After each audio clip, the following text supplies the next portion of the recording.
Hi, welcome back. This week I speak with Matt Embry, MS advocate, patient, and director of the film Living Proof. Now let's get to the video. So I'll just get started here. I just have some questions for you. Sure. So just to get started, I understand that you're a filmmaker. When did your interest in that start? Oh, wow. I mean, I started, as long as I can remember. It was one of those things that was born and not bred. Okay. I wanted to make movies since I was a little guy. Okay. So and that pretty much I was not singular focused, but pretty focused to do that my whole life. Okay.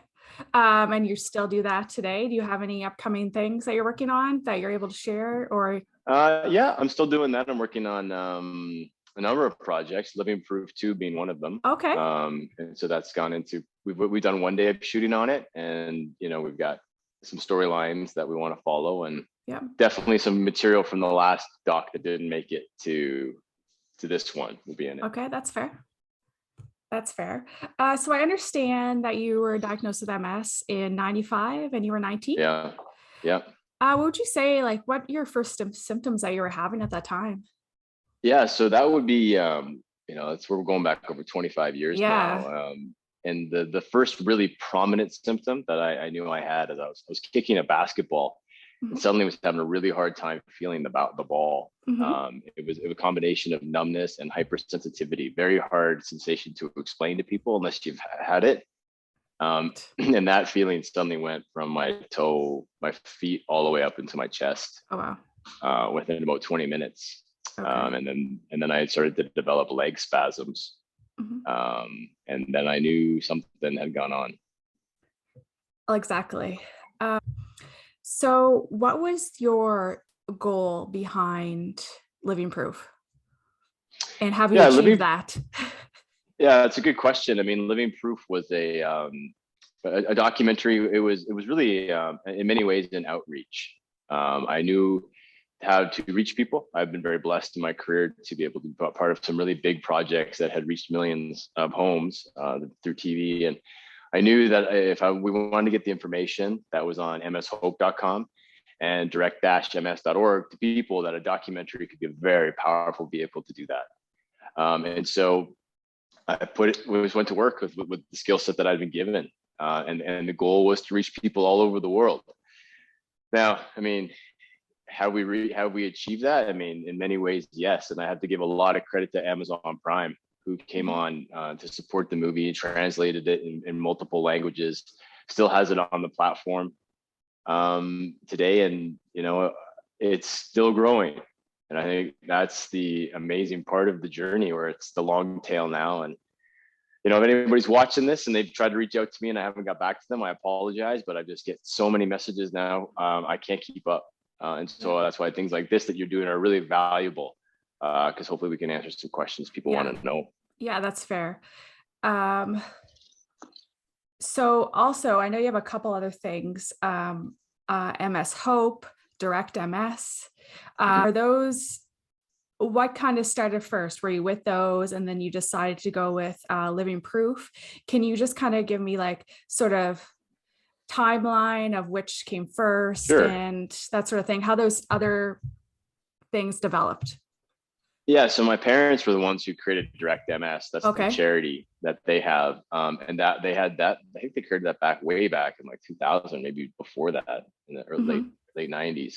I think in late 90s, and then that was their initiative. They were very successful with that. And then we had an incident, as a family, where I got frustrated, in regards to I wanted to reach even more people. And so I don't want to say an incident, but I certainly got frustrated. And that was where I wanted to create a website that was a little more user friendly for people, and that was called MS Hope. And that's, really strongly felt people needed hope, and that's where that came out of. At the same time, I'm a filmmaker. And so I knew that if I was going to do something to this level, that there'd be some attention around it. And I thought that this would be a great opportunity to start filming, which is what we did. Right. And so Living Proof came out of, it was the third, I guess, creation of the outreach. Okay. And how would you say, if you can comment on that, how is Direct MS doing as a charity, like as fundraising, and or do you know? I know it's not your project, it's your Yeah, parents' to be, project. So do you yeah, know, or is that more of a question I for your don't. parents? Yeah, that's more of a question for my dad. I mean, Okay. um, I don't really know that right now. I mean, I don't Okay. really get involved, to be Okay. honest, because I've got the MS Hope thing which Right. is part of them. Like they financed but they bought the website domain and things like that. I mean, Right. I was able to finance the videos with my partners, but it's a charity, Right. so we're just trying our absolute best. Okay. And what about MS Hope? How is that doing? Yeah, Has I it mean, it's achieved, or what is your plan going forward with that? yeah. I mean, MS Hope, it's been great. I mean, right now, if you go on there, it just recently, I got to do a post about this. It's now available in multiple languages. Good. So it's reaching people all over the world. Weirdly enough, before this interview, I literally just text our web designer so I get better metrics to understand what the Right. growth is, because it has had just significant. And again, I can't keep up, and Right. I get so many messages now Okay. from people to and I think hopefully we try to do that with weekly Q&As and things like that. Yeah, that's true as well. So that's you and your father who do the weekly Q&As? Yeah. Yeah. And which day of the week is that usually on? If you could remind me, and for the people who will Yeah. watch this. Sure. So we do weekly Q&As Tuesdays at Okay. 2 p.m. Eastern time. I think that'd be 3 p.m. your time. Yes, it would be. Yes. And then 11 a.m. Pacific time. Yes. And, Okay. and you can log in for free on Okay. Zoom and ask questions. And Okay. we get a lot of people who, and I also broadcast it on Facebook Live. So if people want to Yeah. watch it Yeah. that way too. So that's a good forum to reach people, because you can get a lot of people that way. Definitely. Yeah. With Zoom and Facebook Live, a lot of people are logged into that sort of thing. So that's helpful. Mm-hmm.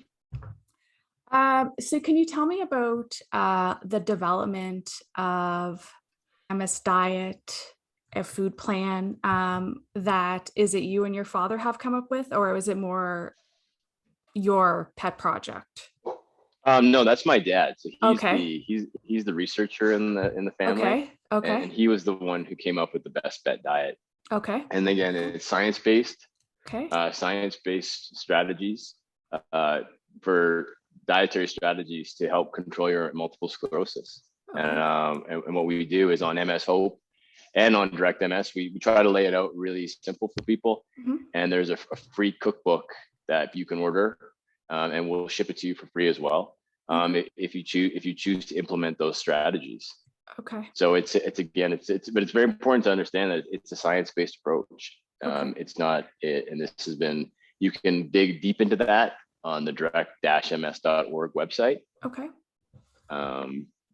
And then now it's about, again, I never tell people not to take a drug. It's up to them if they want to take a drug, if they want to go down that path. It's totally your decision. We just want to offer other information in regards to strategies you can implement, and the choice is yours. And what would you say? I know that with this Best MS diet, it involves a certain foods as well as exercise as well. Mm-hmm. Yep. What would you say to people who with MS that, number one, for example, they're not able to work anymore because of their MS, so they don't have significant income anymore, and or to do much exercise is not really possible for them anymore? What would you kind of recommend to them? Because I would put myself in that category. Okay. So what would you just say to recommend to people like that who are in that place with their MS, looking into yeah, I mean, that's a really tough question. I mean, there's definitely economic factors that can play a role here, right? And that's very, very challenging for some people. Again, I have to be totally frank, I have not done the hard math of what like the MS diet versus a regular person, or regular or standard. I don't want to say regular, standard diet would be. But my advice to people is just start making the moves. You know, if you, and I totally understand that people suffer with different types of disability. So the question is like, what can you do? Like what exercise can you start? If that's lifting your finger, if that's all you can do, start there. Right. And then that's been my message, man, like, get going. And I think that could be very challenging for a lot of people. I totally get that. And that's where I try to get people to celebrate their wins. Like if you can walk to the end of the driveway, that's a win. Right. Like celebrate it. And then if you can go a little bit more tomorrow, try a little bit more. I've also brought people like Dr. Gretchen Howley on, and she's I don't know exactly her title, so forgive me for that. She's a specialist in helping people with MS and different types of disability with their exercise. I mean, I think that's a huge question, you know, of how can people get access to those types of programs. Right. And with the diet, I mean, these are challenging questions. Again, like what can you do, and what are those dietary choices that people can make? Right. You know, I tell people too, I really feel for people like that, you know, there is hope, right? And that you can start making incremental steps towards getting better. And I tell people, look, if the diet and these things aren't working, got to try pursuing other options. And we're pretty open about that. Yeah. And how long have you been following this diet? Your entire MS journey, or were you on disease modifying? No, okay. No, I haven't done any of that. Okay. I did one course of steroids. Okay. And then I started the diet within, say, 6 weeks. Okay. And then now it's been 26 years plus. Okay. It's a long haul. Yeah, that's for sure. I'm about 10 years behind you on that. I'm just about to go on to 15 years with MS. So not quite as long as you have been there, but so I choose medication. I respect that you don't, and that's fair. Do you monitor the lesions due to MS? Has there been no significant, what's the deal with that? Well, I mean, I understand that, you know, a lot of people with MS really focus on the number of lesions they have. Right. And there's very little correlation between the number of lesions you have and your level of disability. So you can have lots of lesions and be running around like me, or you can have just a few lesions and be in big trouble physically. So I don't really see the point of trying to know how many lesions I have. Okay. So if lesions are my outcome that I'm worried about, then yeah, I would. But I'm worried about disability. Okay. And those two aren't correlated. So, you know, a lot of people, it's hard to get that information. You know, I don't think a lot of neurologists are forthcoming with that intel. I could be wrong. So no, I just see how I'm feeling. Okay. And based on that, am I to assume that you don't have follow-ups with neurologists? No. Okay. Have you ever? Again, yeah, I had a follow-up at the beginning. Okay.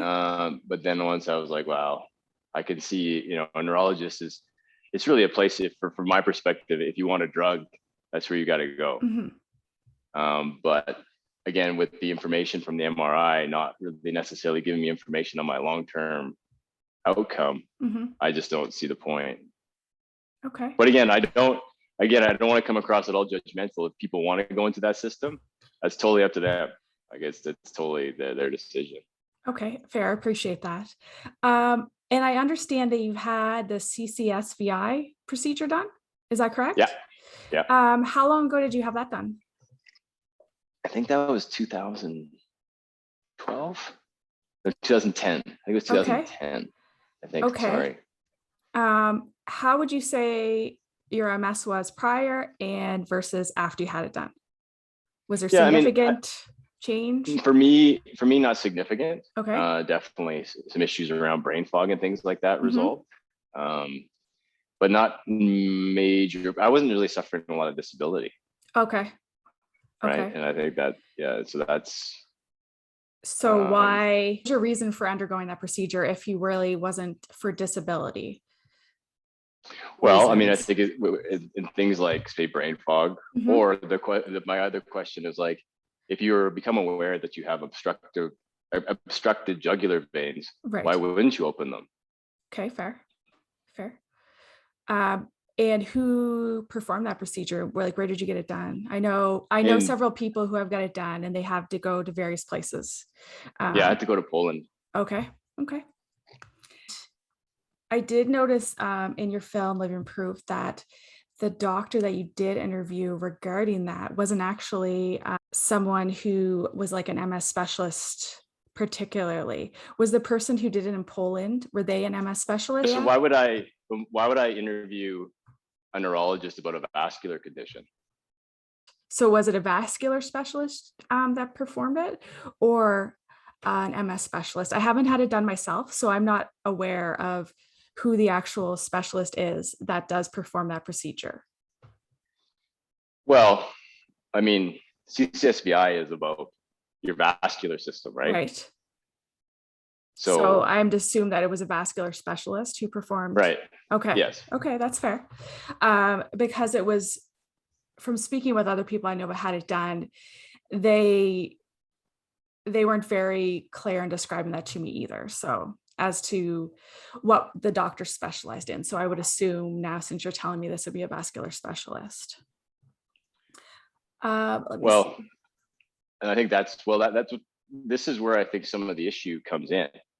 So the question is, if there are vascular issues going on, I think it's important that the top vascular specialists are investigating and looking at this.